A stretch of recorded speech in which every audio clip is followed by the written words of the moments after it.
نحمده ونصلي على رسوله الكريم اما بعد اعوذ باللہ من الشیطان الرجیم میں اللہ تبارک و تعالی کی پناہ مانگتا ہوں شیطان مردود سے۔ آج ہم اس کی کچھ تفسیر کریں گے انشاءاللہ اور اس کے کچھ احکام بیان کریں گے۔ تو میری گزارش یہ ہے کہ سبھی حضرات اس کو آخر تک غور سے سنیں۔ یہ بڑی کارآمد باتیں ہیں، بڑی اچھی باتیں ہیں، اور انشاءاللہ اس کے سننے کا بھی اور اس پر عمل کرنے کا بھی نفع ہوگا۔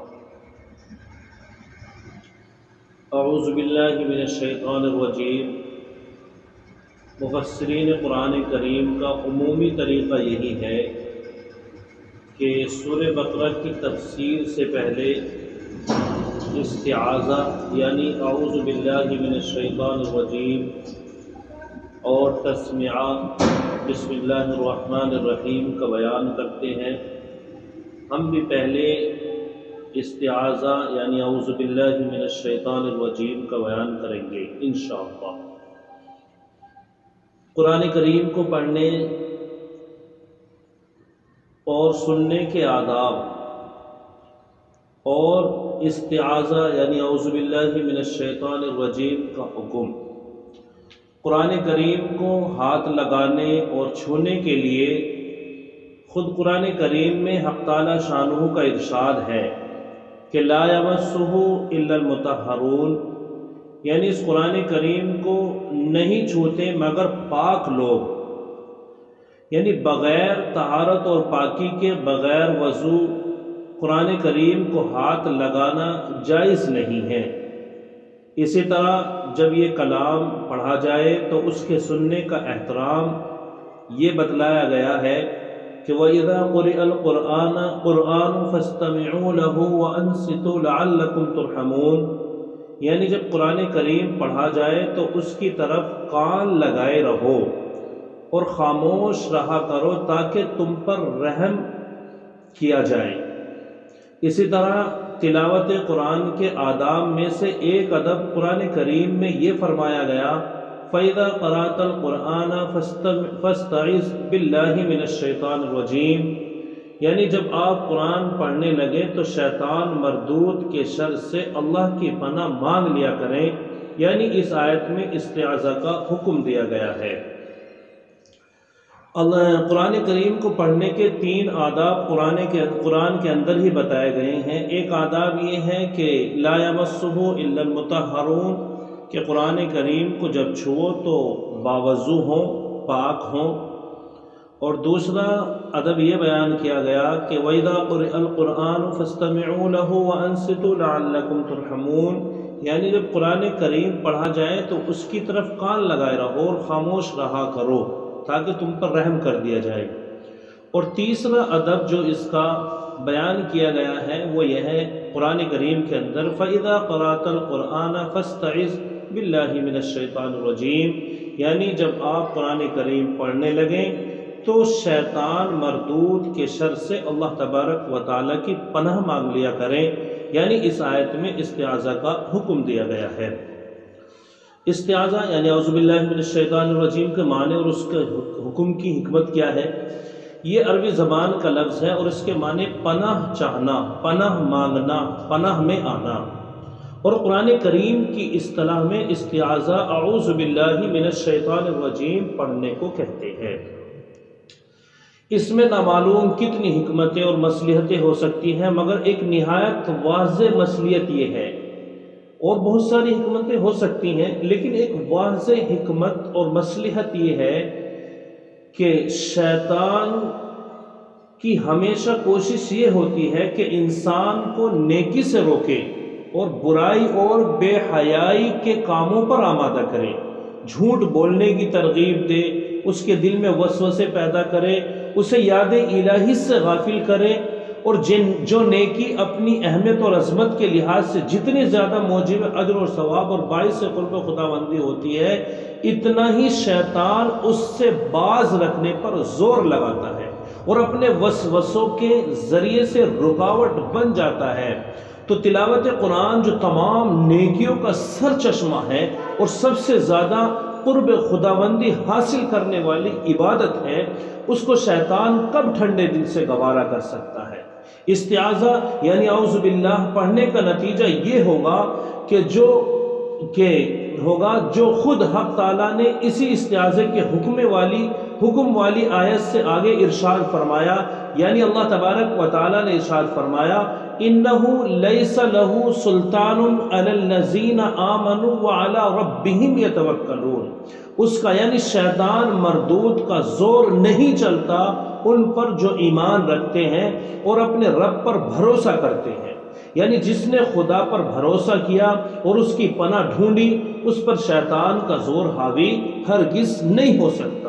استعاذہ یعنی اعوذ باللہ من الشیطان الرجیم پڑھنے کی اہمیت سے معلوم ہوا کہ تلاوت قرآن کے علاوہ بھی ہم جب کسی نیکی کا ارادہ یا ابتدا یا شروع کریں تو شیطان کے وسوسوں سے بچنے کے لیے ہمیں استعاذہ کے الفاظ پڑھنے چاہیے، جیسا کہ قرآن پاک کی دو آخری صورتوں میں بھی قل اعوذ برب الفلق اور قل اعوذ برب الناس، جن کو ہم معوذتین بھی کہتے ہیں، یہی تعلیم دی گئی ہے۔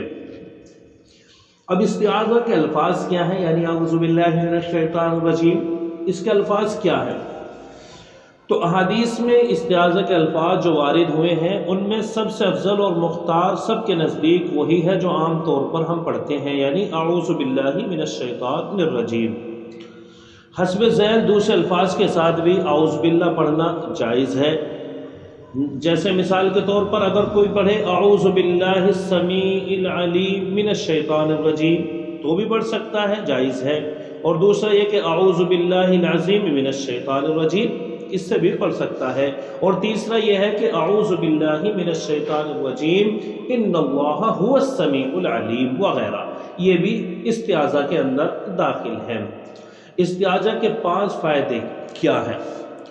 اچھا، صاحب تفسیر نے استعاذہ کے 5 فائدے لکھے ہیں جن کو ہم لوگ نہیں جانتے، عام طور پر ہم لوگ اس سے کیا ہے عاری ہے، دور ہیں، اور یہ ہماری اصل چیز ہے کہ ہم قرآن سے دوری اختیار کیے ہوئے ہیں، ہم کسی عالم کے پاس نہیں جاتے، ہم کسی بزرگ کے پاس اپنی کیا ہے نشست و برخاست نہیں کرتے، تو اس نہ کرنے کی وجہ سے ہم لوگ اپنے دین سے خود عاری ہیں، خود دور ہیں۔ تو ہمیں چاہیے کہ ہم علماء سے ربط رکھیں، ان کے ساتھ ہماری نشست ہو، ان کے ساتھ میں ہمارا بیٹھنا ہو، اٹھنا ہو، تاکہ ہم دین کو سیکھیں اور اس پر عمل کرنے کی کوشش کریں۔ تو یہاں پر استعاذہ کے 5 فائدے ہیں جو عام طور پر ہم نہیں جانتے۔ اس میں سب سے پہلے اعوذ باللہ من الشیطان الرجیم کو پڑھنے کا فائدہ کیا ہے کہ دین اور ہدایت پر استقامت ہوتی ہے، اور دوسرا فائدہ یہ ہے کہ شیطان مردود کے شر اور تکلیف سے بچاؤ کا ذریعہ یہ کیا ہے، اعوذ باللہ من الشیطان الرجیم۔ اور تیسرا اس کا فائدہ اللہ تبارک و تعالیٰ کی حفاظت کے مضبوط قلعے اور مقام تقرب میں داخلہ ہو جاتا ہے اگر کوئی اعوذ باللہ پڑھتا ہے۔ چوتھا فائدہ کیا ہے کہ پیغمبروں، صدیقوں، شہیدوں اور صالحین کے ساتھ مقام امن تک رسائی ہوتی ہے۔ اور 5واں فائدہ مالک زمین و آسمان کی مدد کا کیا ہے، حاصل ہونا ہے۔ اس لیے انبیاء اور اولیاء نے بھی ہمیشہ استعاذہ کیا ہے، جیسے کہ قرآن کریم میں اللہ تبارک و تعالیٰ نے جب حضرت زلیخا عزیز مصر کی بیوی نے حضرت یوسف علیہ السلام سے اپنی نفسانی خواہش کا اظہار کیا تو حضرت یوسف علیہ السلام نے فرمایا معاذ اللہ انہ ربی احسن مثوایا، اللہ کی پناہ عزیز مصر میرا مربی ہے۔ یعنی حضور اکرم صلی اللہ علیہ وسلم کو بھی بار بار استعاذے کا حکم دیا گیا۔ سورہ مومنین میں ارشاد ہے وَقُلْ رَبِّ أَعُوذُ بِكَ مِنْ ہَمَزَاتِ الشَّيَاطِينِ وَأَعُوذُ بِكَ رَبِّ أَنْ يَحْضُرُونِ۔ اے نبی صلی اللہ علیہ وسلم آپ کہیے کہ اے میرے پروردگار میں تجھ سے پناہ مانگتا ہوں شیطانوں کے وسوسوں سے، اور اے میرے پروردگار میں تجھ سے پناہ مانگتا ہوں اس سے کہ شیاطین میرے پاس بھی آئیں۔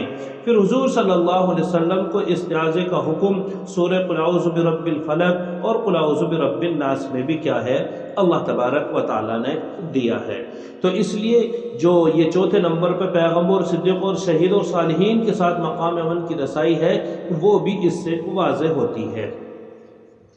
اچھا، فرشتوں اور شیطان کی حقیقت، اب اس کے اندر ایک بہت بڑی ایک دقیق چیز بتائی گئی ہے جو عام طور پر ہم نہیں جانتے ہیں، یعنی فرشتوں اور شیطان کی حقیقت کیا ہے، فرشتے کی حقیقت کیا ہے اور شیطان کی حقیقت کیا ہے۔ تو خدا تعالیٰ نے جب اپنی قدرتوں کو آشکار کرنا چاہا تو اس نے سب سے پہلے نور کو پیدا کیا، یعنی اپنی قدرت کو آشکار کرنا چاہا تو اس نے سب سے پہلے نور کو پیدا کیا، اور اس نور سے مستقل مخلوق فرشتوں کی تخلیق ہوئی۔ یعنی یہ جو فرشتے ہیں یہ سارے کس سے بنائے؟ اللہ تبارک و تعالیٰ نے یہ نور سے بنائے، تخلیق ہوئی نورانیت کے سبب سے۔ یہ فرشتے کیا ہے؟ طبعاً اطاعت، شعار اور عبادت گزار پیدا ہوئے، یعنی اس کے اندر کوئی اور چیز نہیں آئی، ان کا طبعی یہی رہا کہ یہ اطاعت گزار ہیں اور عبادت گزار ہیں، اور یہ ہر وقت کیا ہے؟ اللہ تبارک و تعالیٰ کی عبادت کرتے رہتے ہیں۔ غرور اور تکبر کی بجائے ان پر خوف خشیت کا غلبہ ہمیشہ طاری رہا، اسی لیے یہ ہر وقت اللہ جل شانہ سے خائف رہتے ہیں، اور انہیں بارگاہ رب العزت سے جو حکم بھی ملتا ہے اسے بلا تاخیر اور بلا چوں چرا فوراً بجا لاتے ہیں، اور دن رات اللہ تبارک و تعالیٰ کی تسبیح اور عبادت میں لگے رہتے ہیں۔ فرشتوں کے بعد جو دوسری مستقل مخلوق پیدا کی گئی وہ ہے جن، اور ان کی تخلیق کس سے ہوئی؟ آگ سے ہوئی، جیسے کہ قرآن کریم نے بتلایا کہ وہ فرشتوں کی طرح جنات بھی ہم کو عام انسانی آبادی کی طرح نظر نہیں آتے، یعنی ان کی تخلیق آگ سے ہوئی، جیسے کہ قرآن کریم نے ہمیں بتلایا ہے۔ اچھا، فرشتوں کی طرح جنات بھی عام انسانوں کو، عام انسانی آبادی کی طرح کیا ہے؟ لوگوں کو نظر نہیں آتے، لیکن قرآن کریم اور احادیث نبویہ میں جو تصریحات اس مخلوق کے متعلق موجود ہیں، اس بنا پر ہمارا اعتقاد اور یقین ہونا چاہیے کہ جنات بھی انسان کی طرح مستقل مخلوق ہے، اور یہ بھی شریعت کے مکلف ہیں، اور ان میں بھی موت اور پیدائش کا سلسلہ ہے، اور ان میں بھی نیک اور بد اور کافر اور مسلم ہیں، چونکہ ان کی خلقت آگ سے ہوئی ہے، ان کو آگ سے بنایا گیا ہے، اس لیے ان کی طبیعت میں بڑی تیزی پائی جاتی ہے۔ حضرت آدم علیہ السلام کی پیدائش سے کئی ہزار برس پہلے جنات زمین میں آباد تھے اور آسمان پر بھی آتے جاتے تھے۔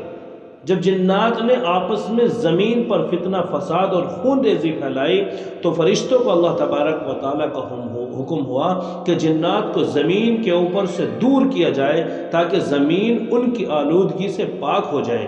چنانچہ فرشتوں نے زمین پہ آ کر بہت سے جنات کو قتل کیا اور بہتوں کو پہاڑوں اور جزیروں اور سمندروں میں دھکیل دیا۔ انہی جنات میں سے ایک ابلیس بھی تھا جس کا نام عزازیل تھا، وہ عزازیل جس کا نام کیا تھا؟ عزازیل تھا، اور یہ بڑا عالم، فاضل اور عبادت گزار تھا۔ تو یہ فرشتے اور شیطانوں کی کیا ہے؟ حقیقت ہے۔ فرشتے نور سے بنائے گئے ہیں، اور ان کے اندر کیا ہے؟ طبعاً اطاعت گزاری اور عبادت گزاری ہے، اور غرور اور تکبر سے وہ دور ہے۔ اور یہ شیطان جو ہے، یہ سارے جنات جو ہیں یہ آگ سے بنائے گئے ہیں، انہی میں سے کیا ہے؟ یہ شیطان ہے۔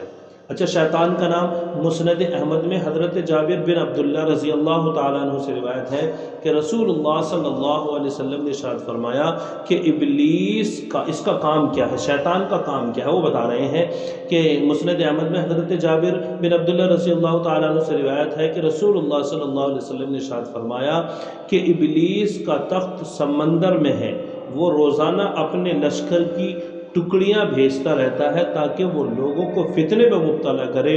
جو جتنا زیادہ لوگوں میں فتنہ پھیلاتا ہے اتنا ہی زیادہ ابلیس کے نزدیک اس کا مرتبہ ہوتا ہے۔ خیر، یہ اعوذ باللہ من الشیطان الرجیم کے تحت یہ کچھ باتیں بیان کی گئی ہیں۔ دعا کیجئے اللہ تعالی ہمیں اپنی پناہ میں رکھے، شیطان کے شر سے محفوظ رکھے۔ یا اللہ، ہم نے استعاذہ پڑھ کر آپ کے مقدس کلام کی تعلیم کا آغاز کیا ہے، آپ ہمیں کامیابی عطا فرمائے، صحیح اور نفع مند علم عطا فرمائے، اور مقبول عمل کی توفیق عطا فرمائے۔ وآخر دعوانا ان الحمد للہ رب العالمین۔